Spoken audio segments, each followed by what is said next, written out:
a fuck what anybody else thinks about it. Let's do this.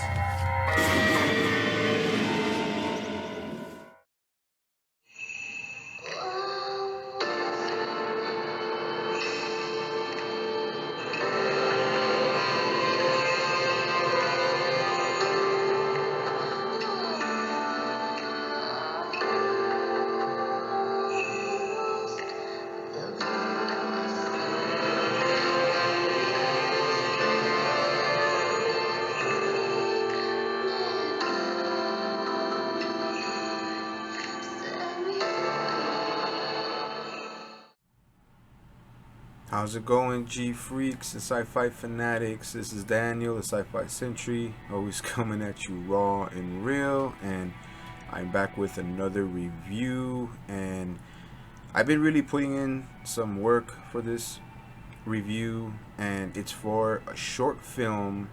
And if you guys saw the thumbnail, it's a movie that is not only underrated but very surprisingly enjoyable, in my opinion. And it's not for everyone, and it's definitely a kaiju film in its own right, and it really brought back some nostalgic feelings of when I was back in grade school and using puppetry and just using stories as a way of learning. And this really kind of took me back, and I'm going to be making my raw and real review for Howl Beyond the Fog. And like I said, it was surprisingly good, and it was directed and mostly produced, and even the cinematography was done by Daisuke Sato, and the suit was created, of course, with a team by Kaizo Morase, and he's done other great suits, Titanosaurus, Gauss. He's done a few other suits that are very memorable, and it takes place in the Meiji era, and taking it back to almost the end towards the samurai and feudal Japan. They were barely starting to get over such a long civil war, and it's about the three main characters. The first character is Eiji, and he's going back to his ancestral home, and he gets there, meets his mother that he really doesn't know, and he ends up meeting Takiri, who is actually his cousin. And I really watched the movie a few times to really analyze more on her history and her mother. Basically, her mother was kicked out of the house, and I guess she went overseas, and she met someone, a foreigner, and had a child, which is Takiri. And she came back to her ancestral home in Kyushu, and the family was they felt disgraced. They felt humiliated because, I'm taking it from the movie, her eyes were blue. Takiri's eyes were blue. The child's eyes were not typical color, Japanese color, and Japanese were very traditional, especially back in the Meiji era. And they really they felt like she was just disrespecting the family, and how can she produce a child from somewhere else. And like I said, she was a foreigner, and it's really, I really wanted to get more in depth with the story, and unfortunately her mother blinds Takiri. Her mother she gets really depressed and kind of just loses her grip, and she actually does stab Takiri's eyes, and she becomes blind. And that's what I see from the film. And they even use really good the cinematography is great. I mean, even though they're using puppetry, the cinematography is really great. I mean, the movie stands on its own, and the puppetry is also, in my opinion, well done. And one of the better parts is when Takiri goes to the lake where she has this relationship with the main star, who is Nebula, the kaiju, and also Nebula is blind. He's a blind kaiju, and he resides in the river. They consider him a lake god, and Takiti has this. They didn't really mention or give a backstory on how they met, but Takiti has this connection with Nebula, and they're both blind. So to them, especially to Takiti, she feels like this is the only creature or person in her mind that she can relate to the most, and she feels kind of just separated from the rest of the world. But when she's with Nebula, she has that connection, and she even referenced it in the movie that Nebula, the kaiju, makes her feel like she's someone, giving her a purpose. And not only that, Nebula's design is, I think it's great. And I'm not just saying that because I'm a huge kaiju fan. I mean, yeah, it's rough. The movie is very rough, but the design for Nebula is great. I mean, they have, of course, miniatures. They have the smaller puppet of Nebula, and then they have the big designed articulated head that moves and has great design scales. Everything comes out well, and they have, I think, a bigger puppet that they use mostly for movement when they can't use the full body suit. And the full body suit was probably the most expensive addition to this production, and the production is very low budget, super low budget. And now heading into more of the story, there are developers that want to take over Takiti and Eiji's mother's residence. And like I said, they don't get too much into how much of the land that they own, and Takiti does have a stake in that residence. And these developers want to expand, they want to build more, I guess, more homes, make more foundations, make money. The whole thing is mostly about money when it comes to developers, and they really get into, they just get in between Takiti and Nebula, and Eiji is really becoming supportive of Takiti, and I'm pretty sure he felt pity for her, but he has also a connection, and Takiti shows Eiji that he does not have to be afraid of Nebula, and they go to see Nebula so Takiti can give Eiji a real close, in-depth look at who Nebula really is. And they go to the river. She goes behind him, covers his eyes to give Eiji her view of the world, how she sees it, how she sees Nebula, how she sees the world in general. And she covers his eyes, and then Nebula comes out, and it's one of the better shots of the film. And as his eyes are covered, Nebula comes closer.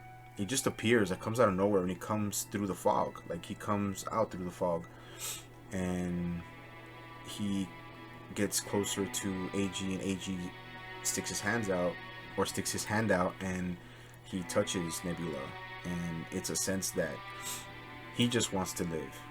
Takiti tells Eiji that he's a creature just like I am, and he just wants to live. He wants to be a part of the world. And he goes back into the lake, and they go back home. And then these developers, one of the developers, and remember, this is the Meiji era, so it's still somewhat really, the aesthetic is also, that poverty was also a big deal in the Meiji era, especially after the Civil War and everything. And one of the developers sees this from the shadows, and he goes back, lets his other compatriots know what's going on. They go and kidnap Eiji and Takiti, and Takiti's aunt kept Takiti hidden in a vault, And like I said, they didn't really give too much of a backstory to why,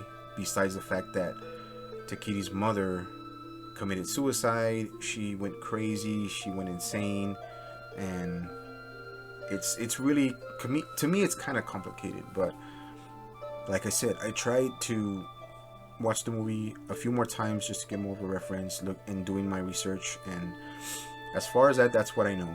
And it's really crazy how they these developers try to drown Takiti, saying that, you know what, women don't have a say. In those times, the Meiji era, women did not have much of any kind of power, whether it's political, even when it comes to family orientation. Like, women don't have really a lot of power. And the men in the Meiji era usually look down on women.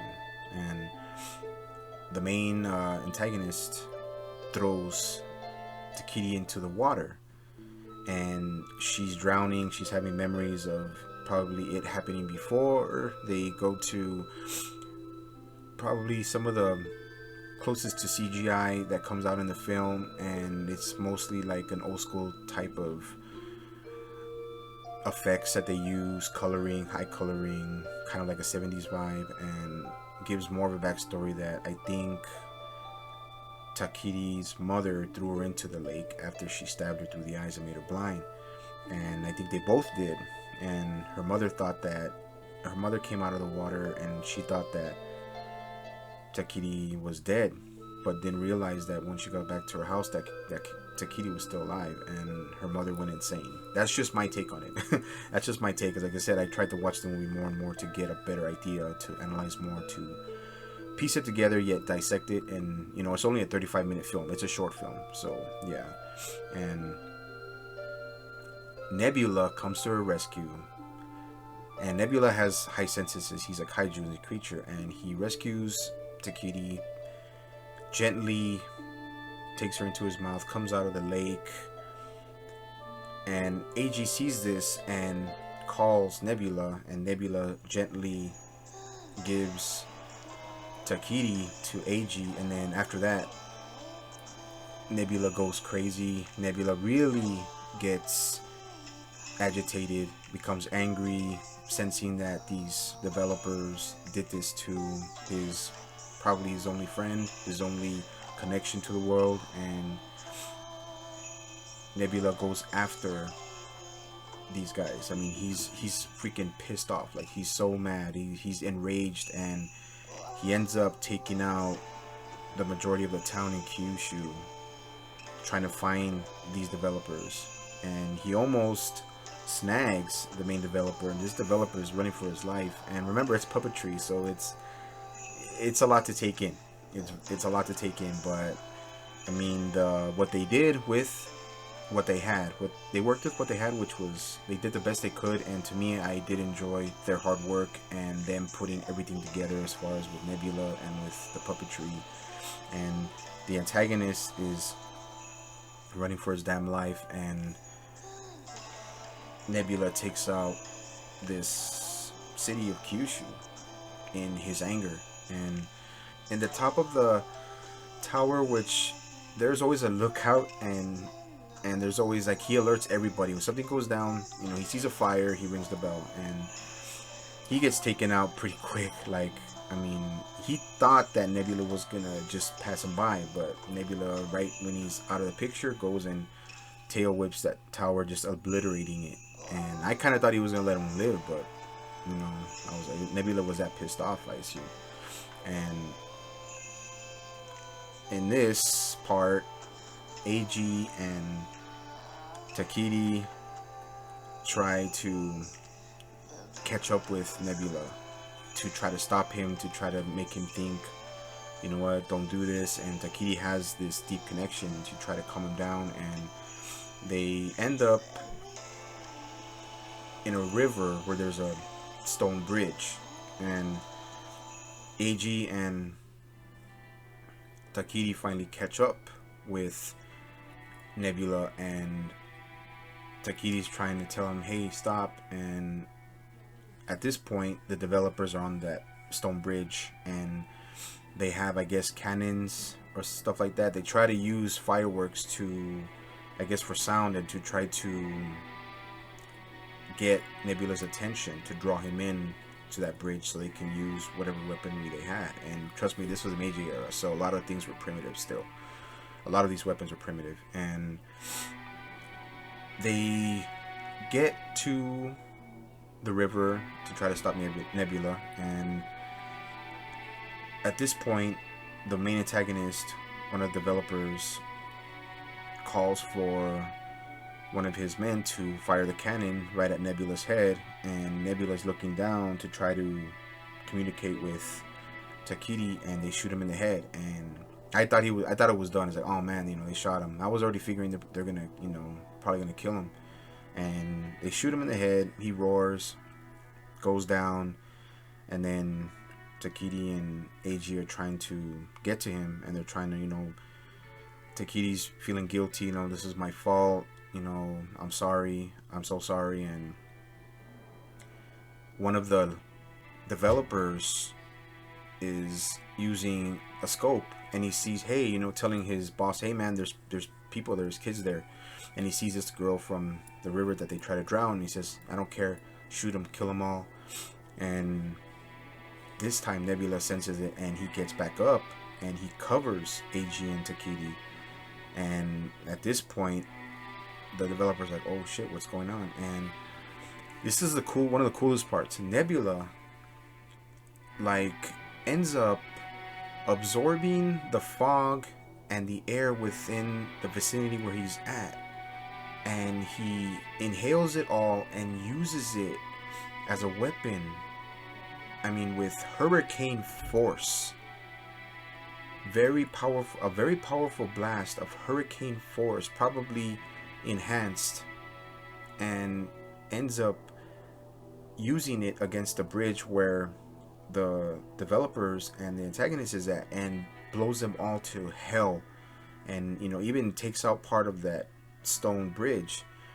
And it was funny how some of the guys, when some of the puppets, man, when they're flying off, they make these crazy freaking noises, and it was hilarious, man. It's one of the hilarious parts of the film. And there's not a lot of comedy in this, or even just banter or stuff like that. And that was probably one of the funnier parts, in my opinion. And the only one that's left there, I guess he was holding on, because it's, like I said, it's puppetry. I guess he was holding on, and Nebula walks up to this bridge, looks at the main antagonist, and he's just giving him that ugly look. And it's funny how Nebula ends up standing on his hind legs, and is just huge. I mean, I think he's about 50 feet because he's quadrupedal, and he's about maybe 50 feet when he's on all fours, but when he stands up, he's probably hitting about 120 feet, just in my opinion. And stands up on his hind legs like he's ready to pounce, and just comes down with full force momentum of his huge head and teeth, and just smashes the hell out of this antagonist. And that's pretty much done with. The sun comes up. Nebula's just, looking there, I guess feeling somewhat vindicated that he was able to get his vengeance on these developers, what they try to do to Takidi, to the blind girl. And it's Eiji and Takidi at the end. They hug, and Eiji asks Takidi, okay, now Nebula's starting to get back on the move, and Takidi tells Eiji that he just wants to go back home. So he ends up going home, and Eiji asks Takidi, so where's our home? Because their home was taken out in the process, and Eiji's mother was badly hurt when Nebula did his rampage over Kyushu. So they didn't have a place to go. So that's how it ends. And Takidi just says, you know what, we can go anywhere. The sky's the limit now. We can go anywhere. And that's how it ends. And like I said, it was a great film. The reason why I'm doing a review on it is because even the fact that it was so low budget and it was done with puppetry, I just admired the hard work that was put into this film. And it kind of inspired me. I mean, a lot of things inspire me, but this inspired me to even think to myself that this person, Daisuke Sato, made this short kaiju film with just what he had. He just used what he had, what money he could, make the suit, the puppets. There was also a convention and in Japan that they displayed the puppet and the puppet and the head that was made specifically for the suit, and it was great. It was really great, and they went to the convention in Japan, and they even went to G-Fest. To all my G-Fest homies, they went to G-Fest in 2018, and even Matt Frank did some of the artwork for the DVD. And yeah, man, you know what? That's what I really admired. And then right after the film, you can go to the special features, and it's a pretty long special features featurette. And I mean, just the amount of work, very little money, using everything they had, bare fucking bones. And I was like, that's what really made me enjoy and appreciate this short film even more. And I know about how it is to struggle, you know, coming from a working family, and I know what it's like. You want something that bad, you want to make something happen, you have to bust your ass to do it, regardless if you have a little bit of money, funds, or use what you have to be creative. You know, art. You know, it made me also appreciate art, and just the fact that people can, with their own vision, can make shit happen. And that was also what inspired me. And also, this film and the character is based off of another story that came out, I think, in 1953 or 51, and it's called The Foghorn. It was called The Foghorn, and it's from Ray Bradbury. It's also an American author, storyteller, and that's what it's based off of, The Foghorn. And every time you notice when Nebula roars, it kind of sounds like a horn. And you know, if you guys want to get a little more into it, look up, especially in the, or just Google it, Ray Bradbury's The Foghorn.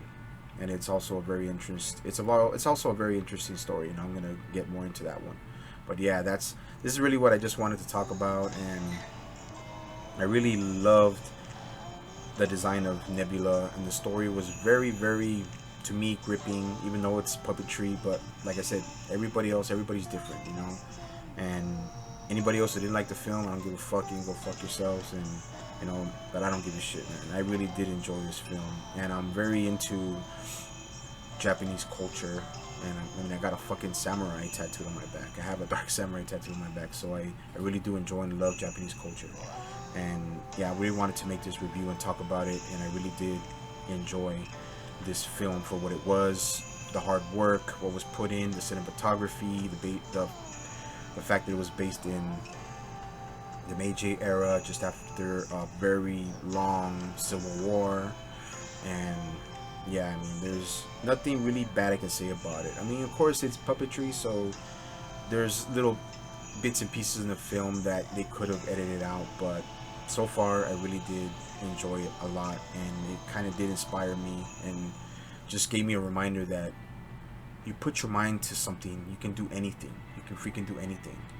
And like I said, I don't care what anybody else thinks about this film, even people that I know. You know, I really love this film. You guys don't like it, I don't give a shit, but I really like this film.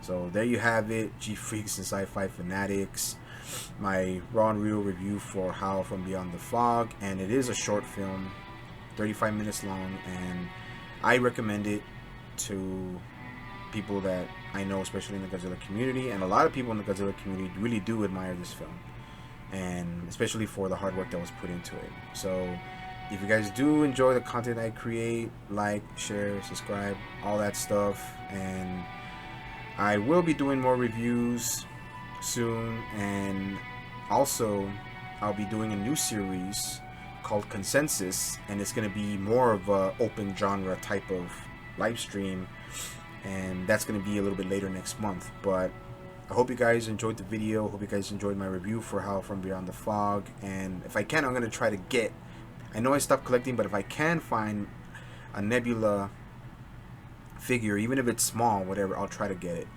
But I hope you guys have a good day.